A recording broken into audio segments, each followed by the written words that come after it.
In the high-stakes world of commercial aviation, where Boeing and Airbus have dominated for decades, a new challenger emerged from the East with bold ambitions. China's homegrown passenger jet, the COMAC C919, was meant to break the duopoly and reshape the global aircraft market. But now, that dream has hit turbulence at 30,000 feet. The European Union has delivered a blow that could ground China's aviation ambitions far longer than anyone anticipated. This isn't just about one airplane. It's about geopolitics, safety standards, technological independence, and the future of global travel. So what exactly went wrong? And what does this mean for China's quest to become an aviation superpower? To understand why this setback matters so much, we need to go back to where it all began. For decades, China has been the world's factory, manufacturing everything from smartphones to solar panels. But when it came to commercial aircraft, the nation remained dependent on foreign suppliers. Every major Chinese airline flew Boeing 737s or Airbus A320s, and Beijing didn't like that dependency one bit. In 2008, the Chinese government made a strategic decision. They would build their own commercial aircraft industry from the ground up. The goal was clear: create a modern, competitive passenger jet that could rival the best-selling models from America and Europe. This wasn't just an economic initiative. It was a matter of national pride and strategic autonomy. Enter the Commercial Aircraft Corporation of China, better known as COMAC. Established with massive state backing, COMAC was tasked with an extraordinarily ambitious mission: to design, manufacture, and certify a narrow-body jet that could compete directly with the Boeing 737 and Airbus A320 families. These are the workhorses of global aviation, the planes that carry millions of passengers on short and medium-haul routes every single day. The project was named the C919. The C stood for both China and COMAC, while 9 represented eternity in Chinese culture, and 19 indicated the aircraft's capacity of roughly 190 passengers. From the beginning, the C919 was envisioned as more than just an airplane. It symbolized China's technological coming of age, a declaration that the nation could innovate at the highest levels of engineering complexity. Development began in earnest, with thousands of engineers and billions of dollars poured into the program. COMAC studied existing aircraft designs, partnered with international suppliers for critical components, and invested heavily in research and testing facilities. The first images of the C919 fuselage generated excitement across China. State media celebrated each milestone with patriotic fervor. But building a commercial airliner is one of the most challenging engineering endeavors on the planet. It requires not just technical expertise, but also rigorous safety validation, supply chain coordination, and most critically, international certification. An aircraft without proper certification cannot fly commercially outside its home country. And that's where COMAC's challenges truly began. In the aviation world, certification is everything. It doesn't matter how beautiful your aircraft looks or how advanced your technology claims to be.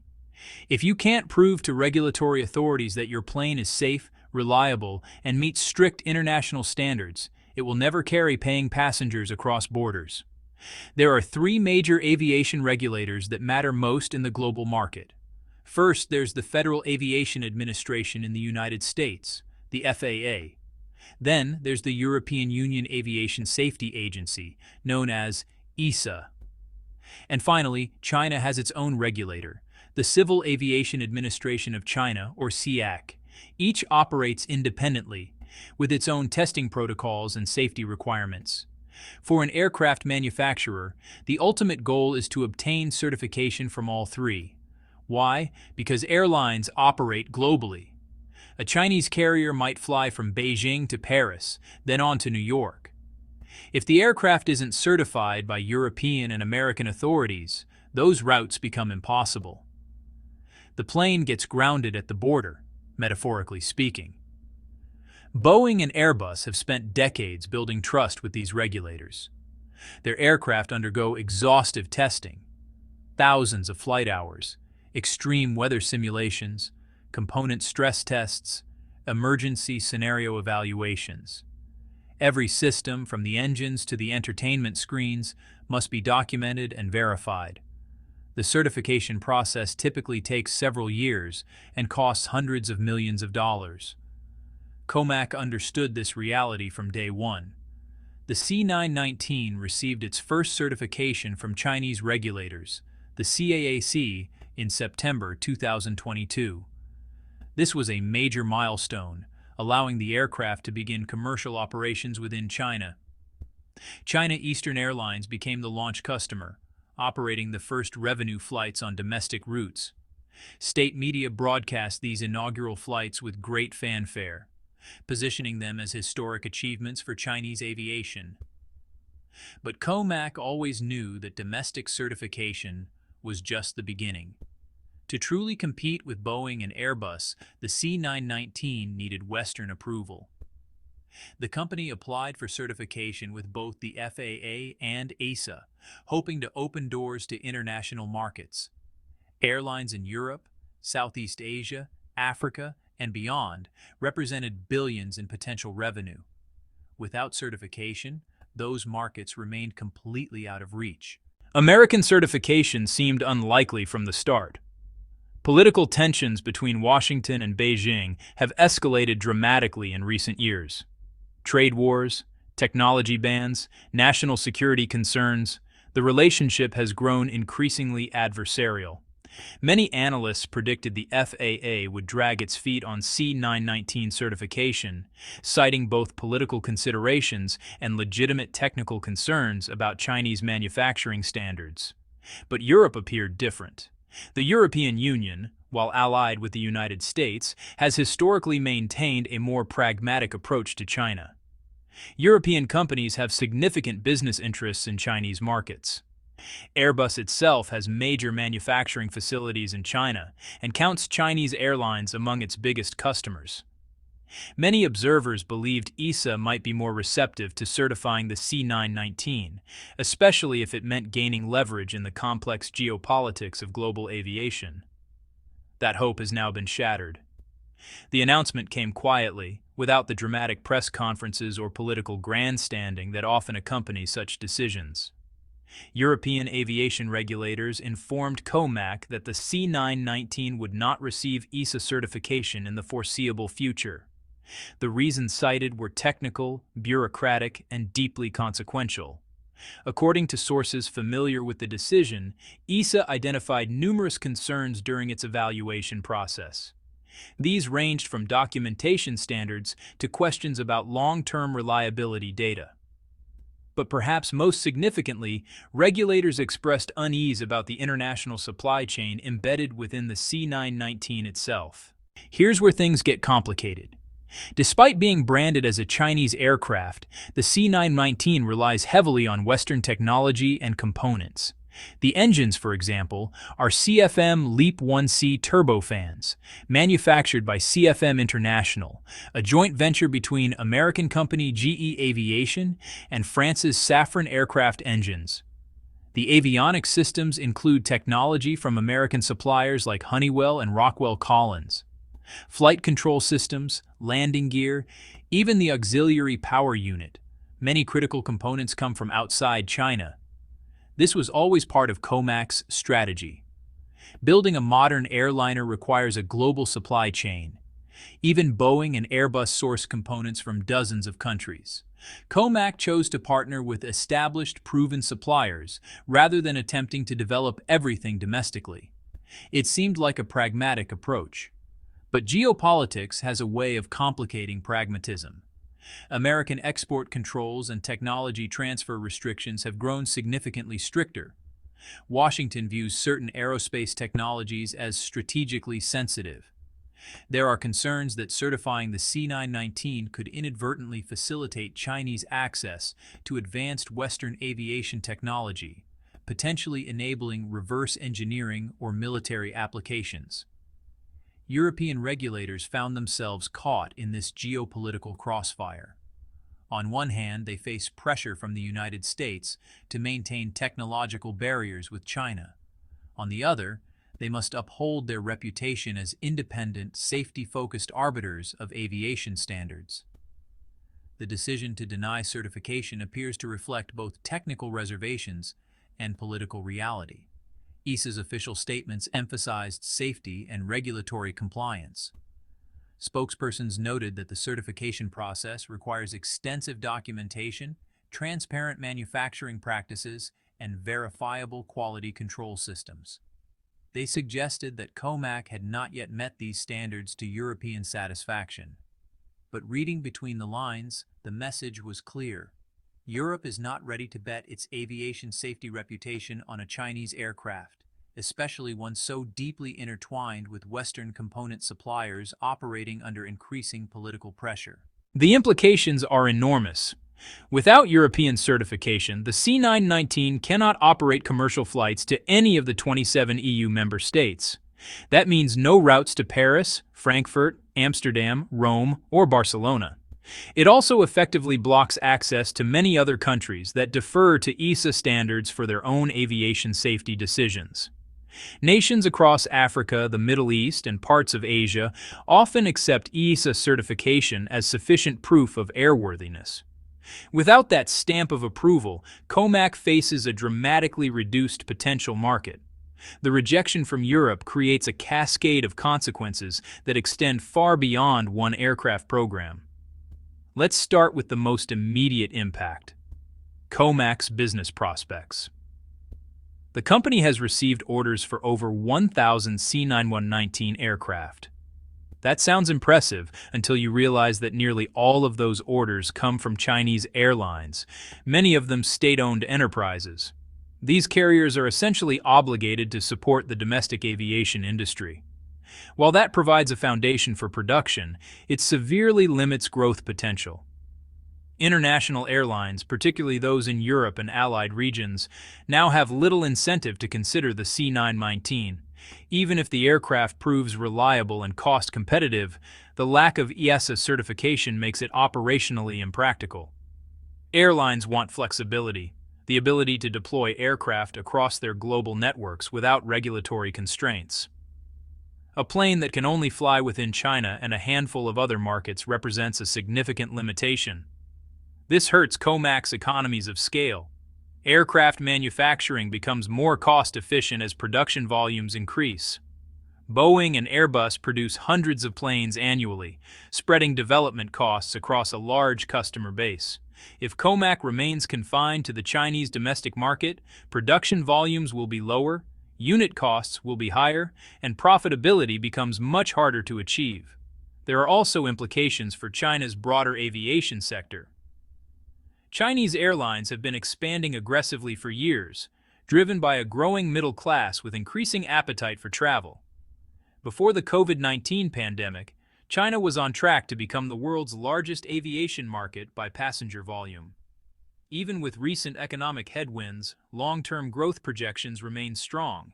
But without competitive domestic aircraft options certified for international routes, Chinese carriers must continue relying on Boeing and Airbus.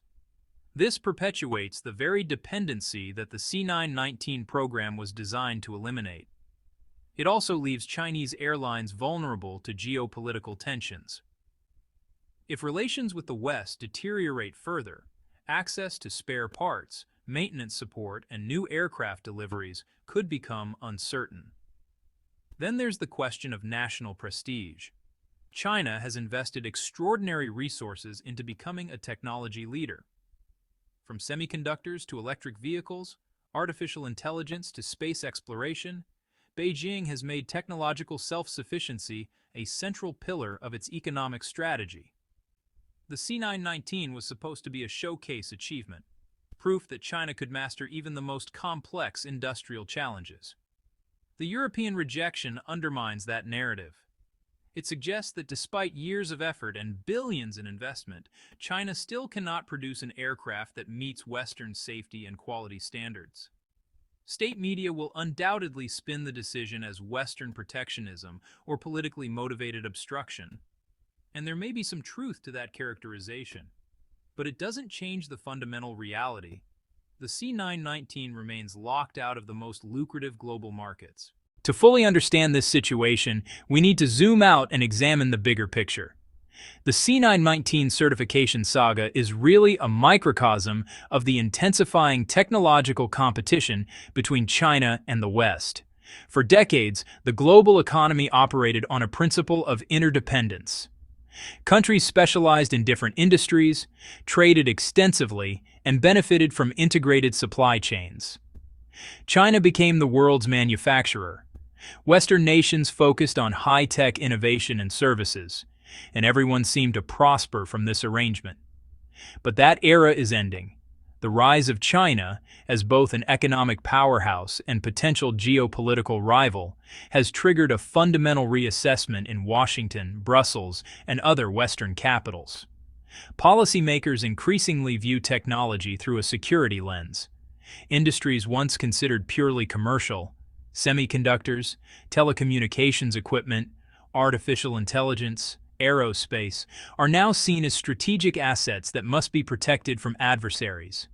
The United States has led this shift. Export controls have been tightened dramatically. American companies face restrictions on selling advanced chips to Chinese firms. Technology transfer partnerships are scrutinized intensely. Even academic collaborations in sensitive fields have come under suspicion. The justification is always framed around national security, preventing American technology from enhancing Chinese military capabilities or enabling human rights abuses. Europe has traditionally been more cautious about embracing this approach. Economic ties with China run deep, and European businesses have profited enormously from Chinese market access. But the political mood is shifting there too. Concerns about Chinese espionage, unfair trade practices, and the treatment of Uyghurs in Xinjiang have hardened attitudes. Russia's invasion of Ukraine also served as a wake-up call, demonstrating the dangers of economic dependency on authoritarian regimes. The C919 certification decision reflects this new reality. European regulators are signaling that they will not facilitate Chinese technological advancement in strategically sensitive sectors, regardless of potential commercial benefits. They're choosing alignment with American security concerns over economic pragmatism. From Beijing's perspective, this looks like containment. Chinese officials argue that Western nations are trying to prevent China's legitimate development, using safety and security pretexts to maintain their technological dominance. They point out the irony: China is being denied certification for an aircraft that relies heavily on Western components. If those components are safe enough to be sold to COMAC, why isn't the finished aircraft safe enough to receive certification? It's a fair question, but one that perhaps misses the strategic calculation at play. Western policymakers are increasingly uncomfortable with the idea of helping China build indigenous capabilities in critical industries. Even if the C919 depends on foreign components today, the long-term trajectory is clear. COMAC intends to eventually develop domestic alternatives for all major systems. By denying certification now, Europe is making it harder for China to establish market credibility and scale production, potentially slowing that technological progression. So, where does COMAC go from here? The company faces difficult choices, none of them easy. Option 1. Continue pursuing European and American certification despite the current setback. This would involve addressing every technical concern raised by regulators, providing exhaustive documentation, and essentially submitting to extraordinarily rigorous scrutiny. It's a long, expensive path with no guarantee of success. And even if technical issues are resolved, political obstacles may remain insurmountable. Option 2. Focus exclusively on markets that don't require Western certification. This means targeting airlines in countries that accept Chinese certification or have less stringent regulatory standards. Russia, for example, has expressed interest in the C919 as it faces its own difficulties accessing Western aircraft due to sanctions. Other potential markets include parts of Southeast Asia, Africa, and Latin America. But these regions represent smaller revenue opportunities, and airlines there often prefer the proven reliability of Boeing and Airbus. Option 3. Accelerate the development of truly indigenous technology. If reliance on Western components is creating certification obstacles, perhaps the solution is to eliminate that dependency. COMAC could invest heavily in developing domestic engines, avionics, and other critical systems. China has already initiated programs aimed at this goal, including the ACAE CJ1000 engine project. But developing aircraft engines that match the performance and reliability of Western models is extraordinarily difficult. It could take another decade or more, and success is far from guaranteed. Each option carries significant risks and costs. Meanwhile, Boeing and Airbus aren't standing still. Both companies continue innovating, improving their products, and strengthening relationships with airlines worldwide. The longer COMAC remains confined to the Chinese market, the further behind it falls in the global competitive race. There's also the question of how China's government will respond. Beijing has shown willingness to use economic leverage when faced with what it perceives as unfair treatment. Could we see retaliation against European companies operating in China? Airbus has significant exposure, including a major assembly plant in Tianjin. So far, China has avoided targeting Airbus directly, recognizing that maintaining good relations with European aerospace firms serves China's own interests. But if tensions escalate, that calculus could change. Chinese airlines might also face pressure to reduce their reliance on Boeing aircraft in favor of Airbus, or to accelerate orders for the C919, even if it means accepting operational limitations. State influence over major carriers makes such outcomes entirely possible. While COMAC struggles with certification, it's worth considering how this situation affects the global aviation industry as a whole. For decades, Boeing and Airbus have enjoyed a comfortable duopoly. Competition between the two companies drives innovation and keeps prices relatively competitive, but the absence of other serious players gives them enormous market power. Airlines have limited alternatives, which affects pricing negotiations and delivery schedules. The emergence of a credible third competitor would have disrupted this dynamic. Chinese airlines alone could have provided COMAC with enough volume to achieve scale economies. And if the C919 proved successful, airlines worldwide might have gained leverage in negotiations with Boeing and Airbus. The threat of switching to a Chinese alternative, even if never fully realized, could have influenced pricing and contract terms. That competitive pressure now seems unlikely to materialize, at least not in the near term.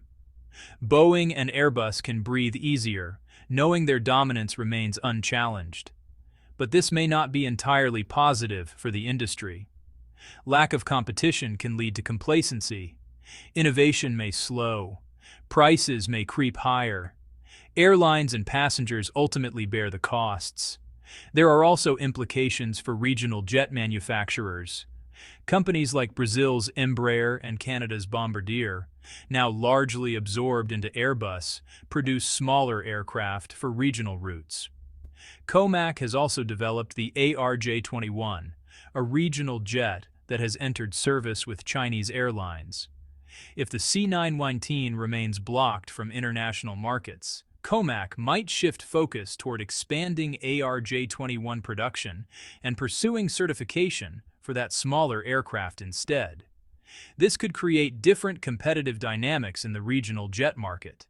Environmental considerations add another layer of complexity. The aviation industry faces enormous pressure to reduce carbon emissions.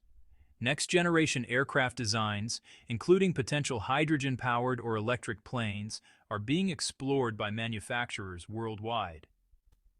If COMAC remains isolated from international markets and collaboration opportunities, will Chinese aviation technology develop along different trajectories?